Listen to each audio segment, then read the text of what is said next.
आपको लिए चलता हूं उत्तर प्रदेश के एक और शहर अयोध्या की तरफ। अयोध्या का जिक्र मैं इसलिए कर रहा हूं और वो भी आजकल लगातार सुर्खियों में है क्योंकि राज ठाकरे एमएनएस के नेता ने ऐलान कर दिया था कि वो 5 जून को अयोध्या जाएंगे, रामलला के दर्शन करेंगे, हनुमानगढ़ी के दर्शन करेंगे। उनकी एडवांस टीम ने पूरी रेकी कर ली थी। लेकिन आज सुबह सुबह मेरे सहयोगी गणेश ठाकुर ने ये रिपोर्ट ब्रेक की, ये ब्रेकिंग न्यूज़ दी कि राज ठाकरे ने 5 जून का अपना प्रोग्राम फिलहाल के लिए पोस्टपोन कर दिया है, स्थगित कर दिया है। क्यों राज ठाकरे ने ऐसा किया?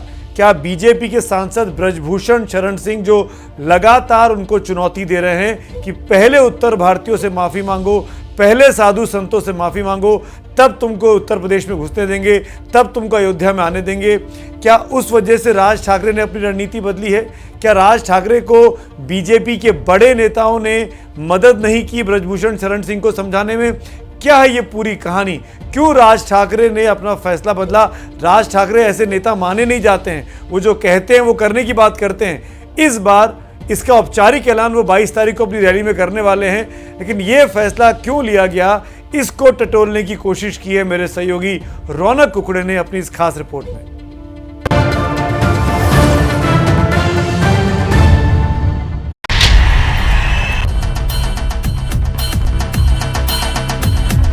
कि ये एक दिन का आंदोलन नहीं है, ये जारी रहेगा। अगर वो माफी मांग लेते तो अब तो हम मानते कि हृदय परिवर्तन हो गया। 3 तारखेला ईद आहे, त्यांच्या सणामध्ये मला कुठच्याही प्रकारचं विष घालवायचं नाही, 4 तारखेपासून ऐकणार नाही। वो उत्तर भारत के किसी भी प्रांत में कदम रखेंगे तो कोई न कोई विरोध करने के लिए वहां खड़ा हो जाएगा।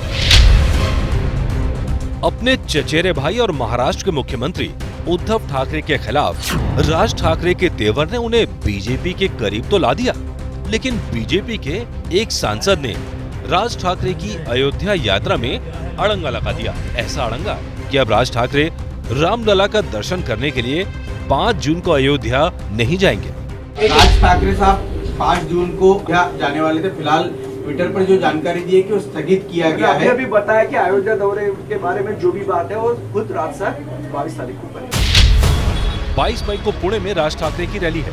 राज ठाकरे की पार्टी भी कह रही है और उन्होंने खुद ट्वीट भी किया कि वो 22 मई को रैली में विस्तार से बताएंगे कि भगवान राम की नगरी में जाने का प्लान फेल कैसे हुआ। लेकिन अब तक असली वजह तो बीजेपी के सांसद ब्रजभूषण शरण सिंह हैं, जिन्होंने आज भी कह दिया अगर माफी नहीं मांगी तो अयोध्या में एंट्री नहीं होने देंगे। ना ये घाव को हरा रखने का काम है। हम उत्तर भारतीयों का घाव जो है वो हरा रखने का काम है। उन्होंने माफी नहीं मांगा है, दौड़ा स्थगित किया है, इसलिए हम उसको विजय में नहीं लेते हैं। राजनीति में सामने चेहरा चमकता है और पर्दे के पीछे बड़े से बड़ा चेहरा भी कई बार मोहरा बन जाता है। 14 साल पुरानी फांस राज ठाकरे की गर्दन में उलझी है, जब पर प्रांतियों के नाम पर उन्होंने यूपी और बिहार के लोगों को महाराष्ट्र में पिटवाया था। ब्रजभूषण उसी घाव को लेकर बैठे हैं, लेकिन अपनी मुरझाई राजनीति को चमकाने के लिए राज ठाकरे ने ब्रजभूषण को मनाने की कई कोशिशें की। कुछ महीनों पहले एक साध्वी ने राज ठाकरे से मुंबई आकर मुलाकात की। राज ठाकरे ने साध्वी को शॉल वगैरह देकर सम्मानित भी किया और अब बताया ये जा रहा है कि इसी साध्वी के जरिए ब्रजभूषण शरण सिंह को मनाने की कोशिश भी की गई। दरअसल 17 मई को दिल्ली में जब ब्रजभूषण शरण सिंह की प्रेस कॉन्फ्रेंस हुई, इसी प्रेस कॉन्फ्रेंस में साध्वी ने राज ठाकरे की तरफ से ब्रजभूषण शरण सिंह से माफी भी मांगी। लेकिन उधार की माफी से ब्रजभूषण का दिल नहीं पसीजा। एबीपी न्यूज को उच्च स्तरीय सूत्रों से खबर लगी कि राज अपने राजनीतिक करियर के लिए अयोध्या यात्रा को बेहद अहम मानते हैं और इसीलिए उन्होंने यूपी के तमाम नेताओं के जरिए भी ब्रजभूषण को साधने की कोशिश की। खबर यहाँ तक है कि राज ने उत्तर प्रदेश से आने वाले एक ताकतवर राष्ट्रीय नेता से भी गुहार लगाई, लेकिन ब्रजभूषण अड़ गए तो अड़ गए। लेकिन सवाल है कि जिस बीजेपी ने राज ठाकरे की पीठ पर हाथ रखा, क्या उस बीजेपी की बात उनके ही एक सांसद नहीं मानते? बीजेपी राजनीतिक हिसाब लगा रही होगी कि कहीं राज ठाकरे के चक्कर में मुंबई के उत्तर भारतीय नाराज ना हो जाए। बीएमसी चुनावों के मद्देनजर वो नाराजगी बीजेपी को भारी पड़ सकती है। वहीं जिस यूपी बिहार ने बीजेपी को दिल खोलकर वोट और सीटें दी, वहां के लोगों की नाराजगी का भी जोखिम है। फिर बीजेपी हिंदुत्व के ब्रांड के रूप में किसी और पार्टी के नेता को क्यों चाहेगी? इस बात को अब देवेंद्र फडणवीस के उस बयान से समझ सकते हैं कि हिंदुओं का एकमात्र नेता प्रधानमंत्री नरेंद्र मोदी हैं और यहाँ ब्रिजभूषण के कंधे पर उचक्कर शिवसेना राज ठाकरे का तमाशा जरूर देख रही है। श्री राम के दर्शन को कोई भी जा सकता है इस देश से, जिसके मन में श्रद्धा है। वहाँ का माहौल बहुत ही खराब था, बिगड़ गया था। माननीय सांसद ब्रजभूषण शरण जी, उन्हें कुछ एमपी साहब ने कुछ मुद्दे उपस्थित किए थे, वो नहीं मिल पाने के बाद मुझे लगता है कि राज ठाकरे जी का एक कार्यक्रम नहीं हो पा रहा है कि लोगों के मन में रोष होगा। अब सबकी नजरें इस बात पर हैं, राज ठाकरे करेंगे क्या और कहेंगे क्या।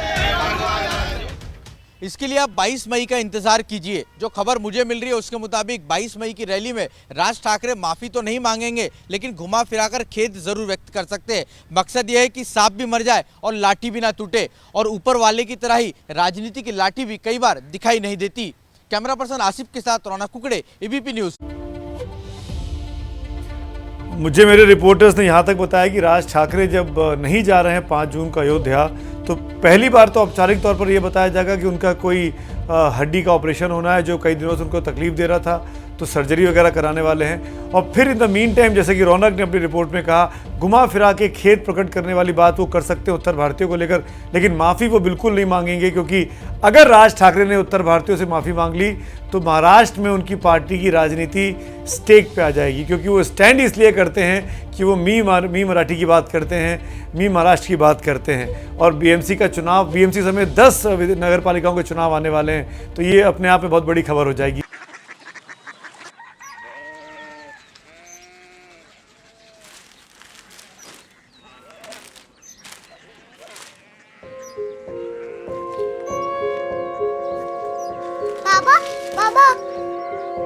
कोरिया सिटी जानिए ना।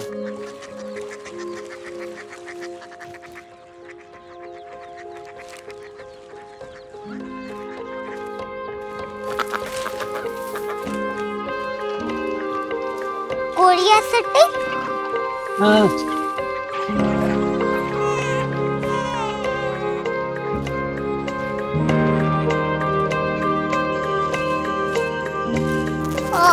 कोरिया सिटी कहाँ पे है?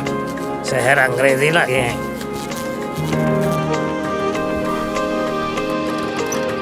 Korea city.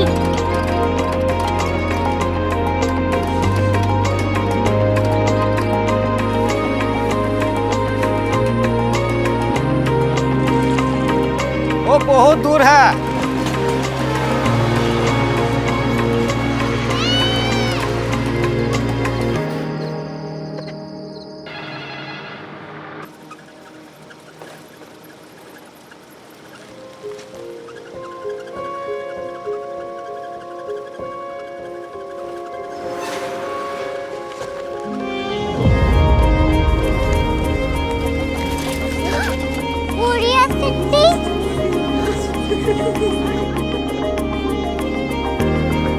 दुनिया कुछ लोग बड़े होते हैं। कोरिया सिटी कहाँ है? प्रोफेसर साहब को पता होगा। हो, ये छोटा वाला ग्लोब लगता है और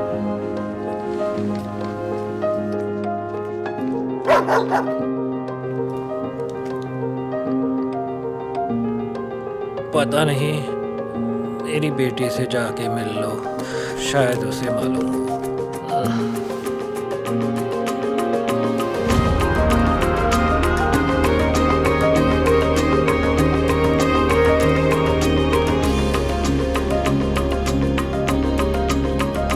हाय,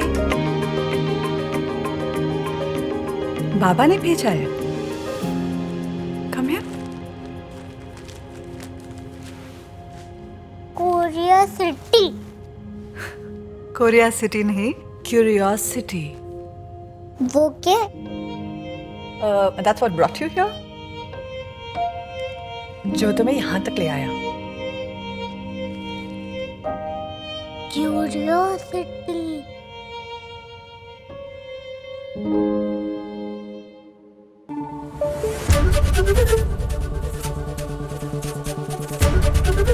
एबीपी न्यूज आपको रखे आगे।